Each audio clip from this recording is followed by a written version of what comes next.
dance like my Scrappy did. Hey everyone, and welcome back to the Little Cup Tournament. We're going to be on week 7, round 7 of the Little Cup Tournament with Team Alpha. And we're going up against a good buddy of mine, J1. His name is Jason. And he's got an alright team here. He's got a solid team. We got Abra and Ghastly, which are completely... I'm fearful. I'm fearful of them because they're a very vicious combo. There's also a Ponyta, which I have to watch out for. But I can pretty much wall it with my own Growlithe, even if he does get the +1 with the Flame Charge. Now, I was kind of worried about the combo of Elekid and Squirtle because he may be doing the old combo back in 4th Gen I know was popular, was bring in Gyarados, bait in a Thunderbolt, and bring in Electivire for Motor Drive, and then get the +1 in speed and proceed to sweep from there. But luckily for me, turns out that Elekid doesn't get Motor Drive, excuse me.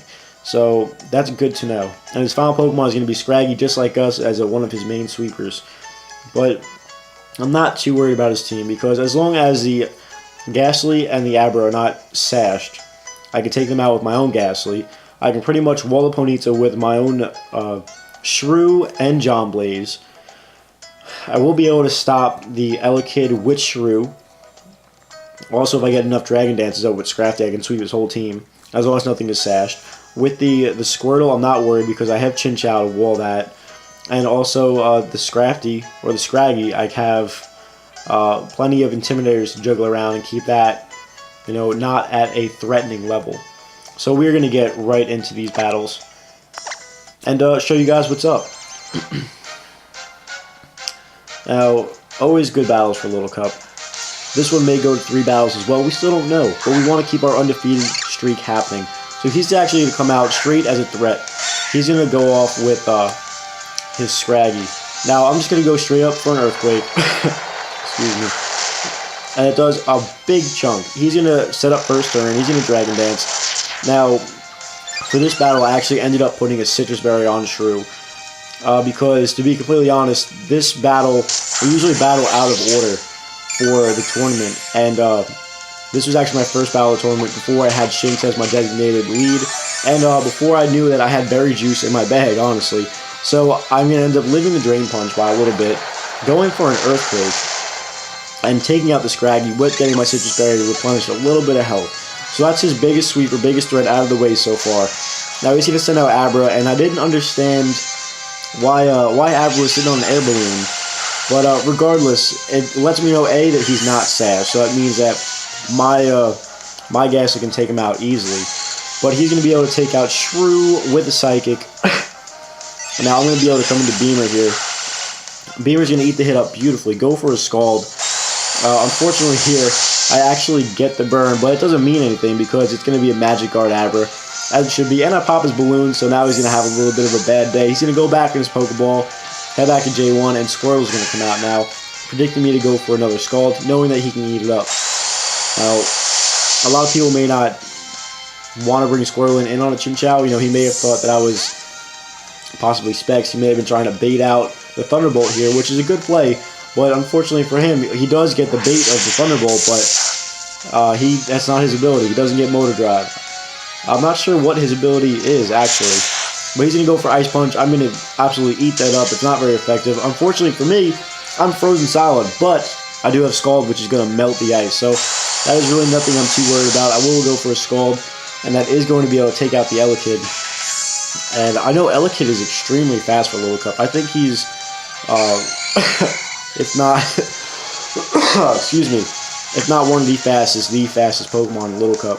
Now he's going to bring out his Ghastly here. I'm going to go for a T-Wave because I was not expecting Substitute on a Ghastly. So now that I see Substitute, that, brings to mind one set. Sub, Disable, Ghastly. I'm like, alright, now I need to try and work my way around this.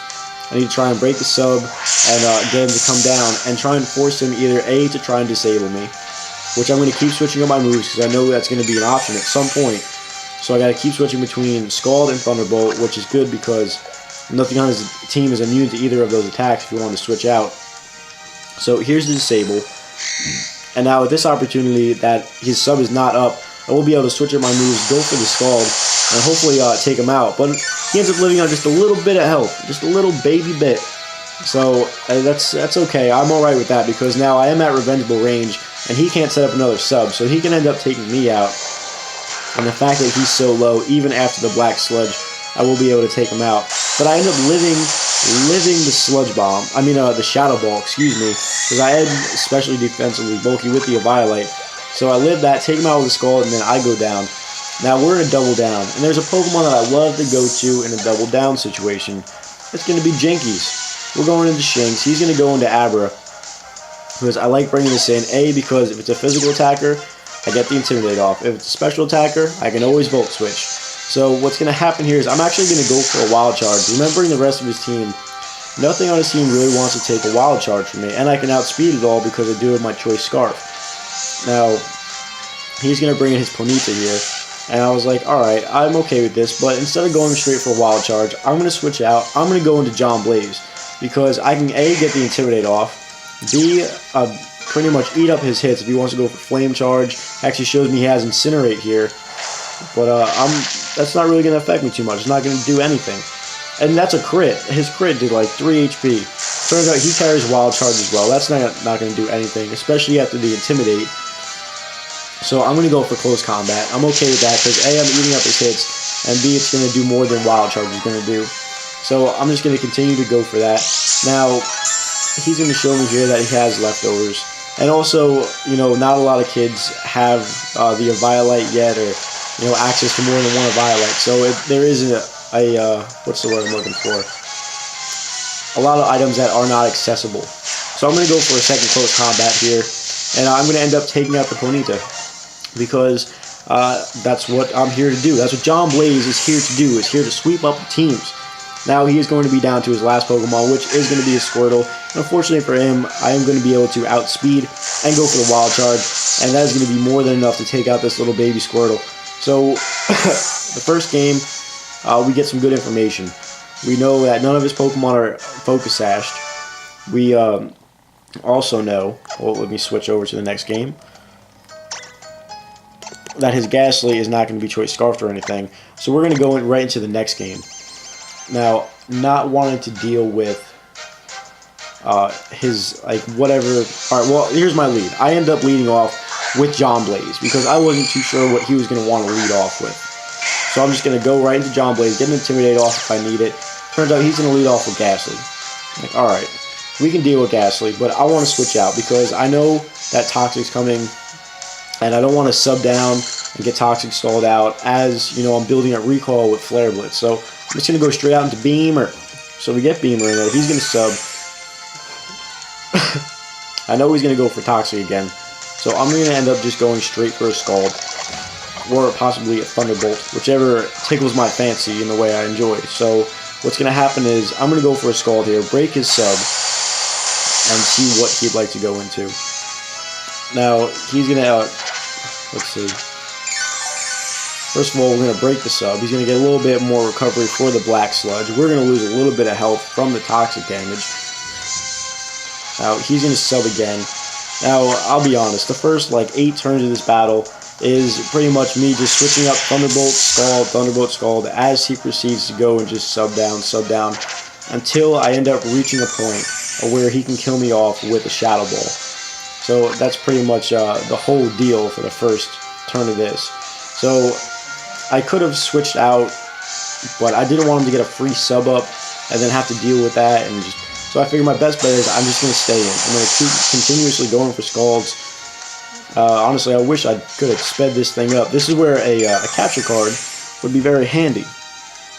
So we just need to continue through this painful process of Toxic Stall. Speaking of, alright, let's try something different today. We're going to do a comment question of the day. Try and get all you guys involved. So, your thoughts and experiences. Tell me in the comment section below your thoughts of Toxic Stall teams and your experiences facing Toxic Stall teams. As you can see here, I'm dealing with a Toxic Stall right now, and I'm not really enjoying it too much because I don't see it as a very bold strategy. I feel like there are much better strategies out there that are compliant in the competitive edge kind of game. So we're almost done with this stall. He is almost at a point to where that he cannot make another substitute. Now, I believe it's this turn that he goes for the Shadow Ball, if I'm not mistaken. Alright, so good. He's going to go for the Shadow Ball, and I can finish my narration. So I'm going to actually end up living that again on 2 HP, just like the last game. Go for a Thunderbolt, take him out, and then go down to Toxic, which is literally the same thing that happened last game. Eating up 8 turns. That ate up 8 whole turns of this matchup, just to take out one Pokemon. So now we can get into the nitty-gritty of the battle. He's going to go out into Abra. Of course, double down. Who am I going into? No one else but my girl Jinkies. Get the Intimidate off, the useless Intimidate off on the Abra. Now here, he's going to withdraw Abra. I'm like, alright. Now, he's going to end up going into Scraggy here. And I'm okay with him going into Scraggy. I don't mind him going into Scraggy. I'm just going to straight up go for a Wild Charge, because I know nothing on his team wants to take a Wild Charge. Same as last game. Now, also, I'm Choice Scarfed. He may or may not know that based on last game. So, or most likely he should, because I outsped his Abra. Now, we're going to take out the Scraggy, which is his main sweeper, so we don't have to deal with that anymore. He's going to go out into his Ponyta. And now, from here on out, I can do the same thing as before. I'm going right into my boy John Blaze. Going to John Blaze, get the Intimidate. He can't touch me. He literally can't touch me. The Incinerate did nothing, Flame Charge did nothing. He ends up going for a Will-O-Wisp here. That doesn't affect me, so that lets me know even more that he can't touch me. Now, here, he's going to bring in Squirtle. I'm like, alright, here's what's going to happen. I'm going to go for Flare Blitz, because even if I Flare Blitz the Squirtle, I know I can outspeed it and hit it with a Wild Charge and take it out next turn, so I'm not worried about it. Does 50%. That is a heck of a lot of damage. Now, he's going to withdraw here, which I don't blame him. Don't blame him. Now, he's going to go back into Ponyta.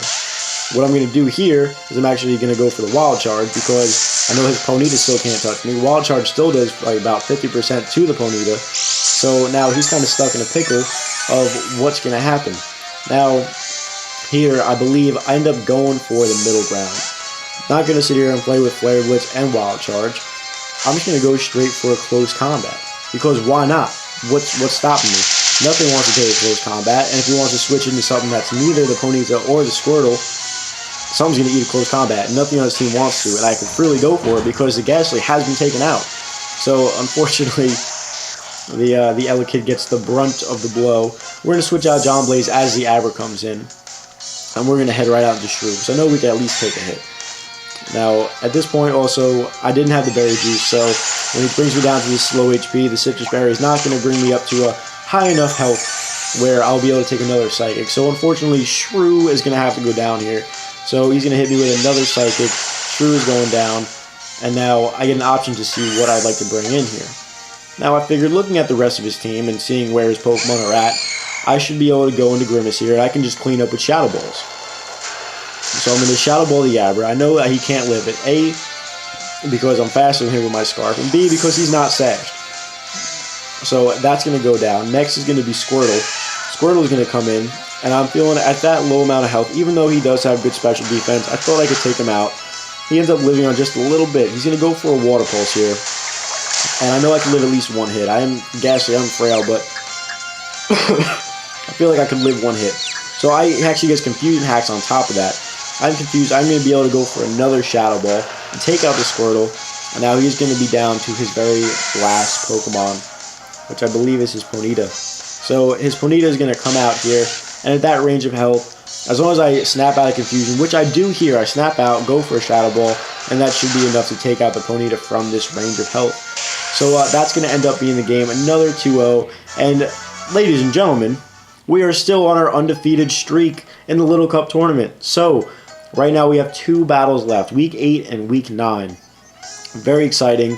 Once again, answer the comment question of the day. I may start making this a thing just to get more social interaction. I do interact with you a lot right now, but let's get a little bit more. Let's get a little bit more involved. And hopefully that will help me make some more free time to keep uploading. Get some more battles during the week. Maybe get some, moveset videos. Maybe get some more lives in there. But I hope you guys enjoyed this week's episode of the Little Cup tournament. And I'll catch you guys next time. Bye.